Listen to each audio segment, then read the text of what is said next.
नमस्कार मंडळी, स्वाद आपल्या घरचा या रेसिपी चॅनलवर तुम्हा सर्वांचे अगदी मनापासून स्वागत आहे। स्पंज डोसा म्हटलं की कसा असायला पाहिजे? छान मऊ, लुसलुशीत, जाळीदार आणि अगदी बघताक्षणी खावासा वाटणारा। तर आज आपण अगदीच असाच जाळीदार आणि मऊ लुसलुशीत असा स्पंज डोसा तयार करणार आहोत आणि तो सुद्धा अगदी इन्स्टंट असा। चला तर रेसिपीला सुरुवात करूया। त्यासाठी इथे मी 1 कप एवढा बारीक रवा घेतलेला आहे। याच कपाने आपण दही सुद्धा मोजून घेणार आहोत आणि पाणीही मोजून घेणार आहोत। तर यामध्ये मी 1 कप एवढं दही टाकून घेत आहे।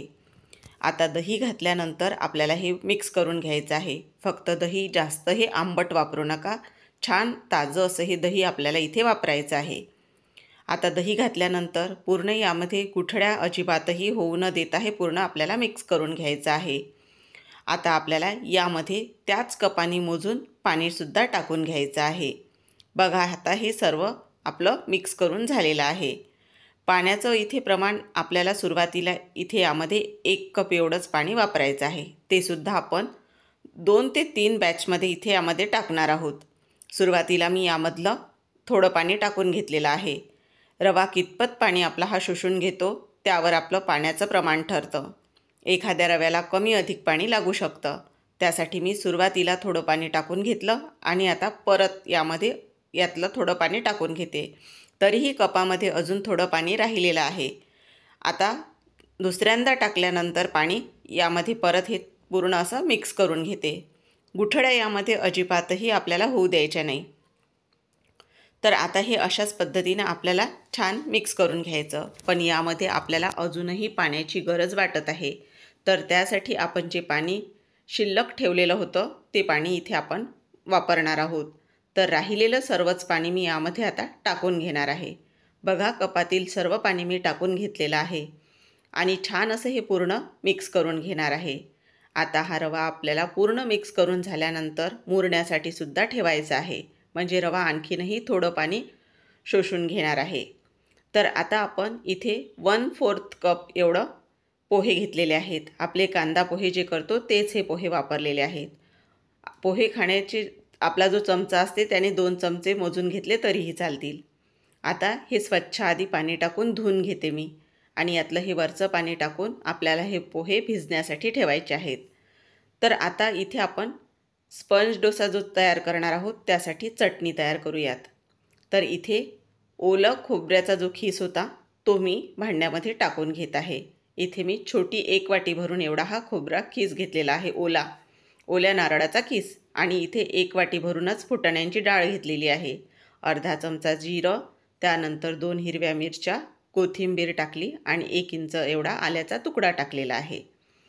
आता यामध्ये आपण चांगला असा याला आंबट अशी चव येण्यासाठी थोडी चिंच टाकून घेतलेली आहे आणि अर्धा कप एवढं पाणी टाकलेलं आहे। छान बारीक असं आपल्याला ही चटणी वाटून घ्यायची आहे। तर बघा, अशा प्रकारे ही चटणी मी तयार केलेली आहे। तर आता ही चटणी आपण एका दुसऱ्या भांड्यामध्ये काढून घेऊया आणि यावर तडकासुद्धा आपल्याला तयार करायचा आहे।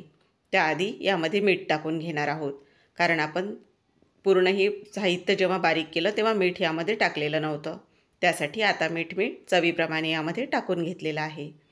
आता तडकासुद्धा तयार करूयात। त्यासाठी इथे बघा, तडका पॅन जे आहे ते मी गॅसवर ठेवून घेतलेलं आहे। तर तडका पॅनमध्ये आपल्याला तेल टाकायचं आहे। तेल गरम झाल्यानंतर 1 चमचा इथे मी चण्याची डाळ, अर्धा चमचा उडदाची डाळ टाकलेली आहे आणि छान लालसर रंगावर आपल्याला ह्या भाजायच्या आहेत तेलामध्ये। आता यामध्येच आपल्याला अर्धा चमचा मोहरी घालायची आहे। मोहरी छान फुटू द्यायची। त्यानंतर 2 लाल सुक्या मिरच्या आणि कढीपत्ता घालायचा आहे आणि हा तयार तडका आपल्याला चटणीवर द्यायचा आहे। यामुळे चटणी चवीला खूप छान लागते। आता आपली चटणी तर तयार झालेली आहे। आता हे नंतर मी मिक्स करून घेणार आहे यामध्ये।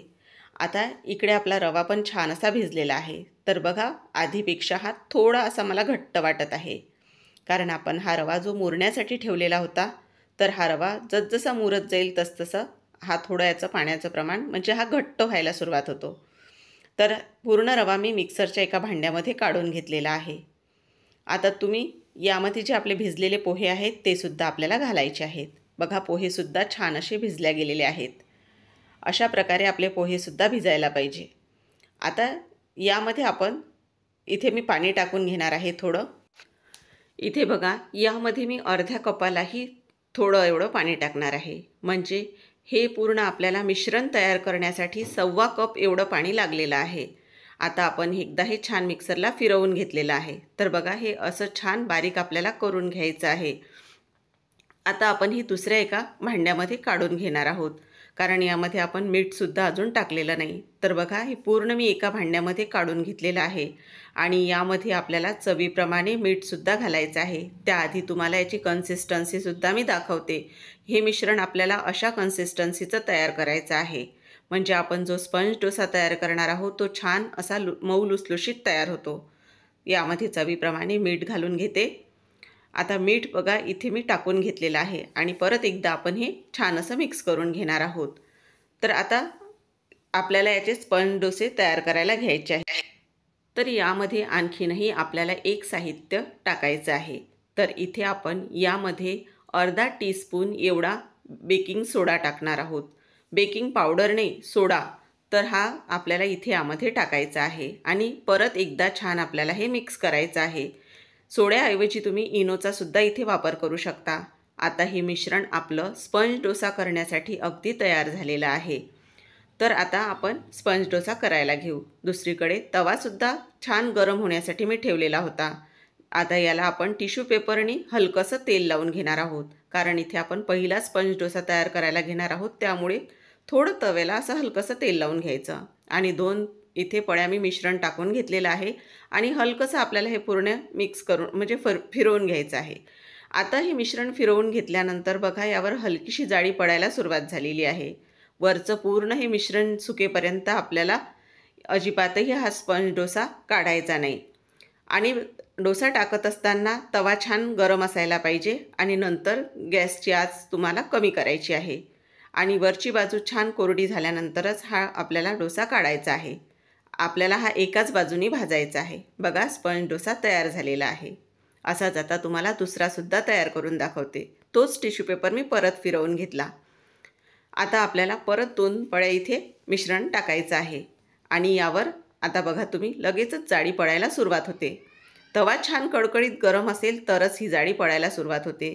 त्यासाठी तव्याचं टेम्परेचरही खूप महत्त्वाचं आहे. बघा, आता वरची बाजू आणखीन आपण कोरडी होऊ देणार आहोत. त्याआधी आपण हा डोसा काढणार नाही आहोत आणि आपल्याला ही एकच बाजू भाजायची असते. दुसरी बाजू आपण भाजणार नाही आहोत. ती वाफेवरच शिजल्या जाते. तर हा सुद्धा बघा, स्पंज डोसा असाच आपण काढून घेणार आहोत. तर यावर बघा, काय छान अशी ही जाळी तयार झालेली आहे आणि वरची बाजू ही छान अशी कोरडी झालेली आहे. तर अशाच प्रकारे बघा, आपले हे स्पंज डोसे तयार झालेले आहेत. तर मंडळी, तुम्हीसुद्धा नक्की ही रेसिपी ट्राय करून बघा आणि कशी झाली ती मला कमेंट करायला विसरू नका. मुलांना मधल्या भुकेसाठी किंवा सकाळच्या नाश्त्यासाठी किंवा टिफिनसाठी सुद्धा तुम्ही अशी मऊ लुसलुशीत छान जाळीदार असा हा स्पंज डोसा तयार करून देऊ शकता. बघा, काय लुसलुशीत असा हा तयार झालेला आहे. तर मंडळी, तुम्हाला माझी ही रेसिपी कशी वाटली मला कमेंट करून नक्की कळवा आणि रेसिपी आवडली असेल तर चॅनलला सुद्धा नक्की सबस्क्राईब करून लाईक करायला विसरू नका. परत भेटूया. तोपर्यंत धन्यवाद.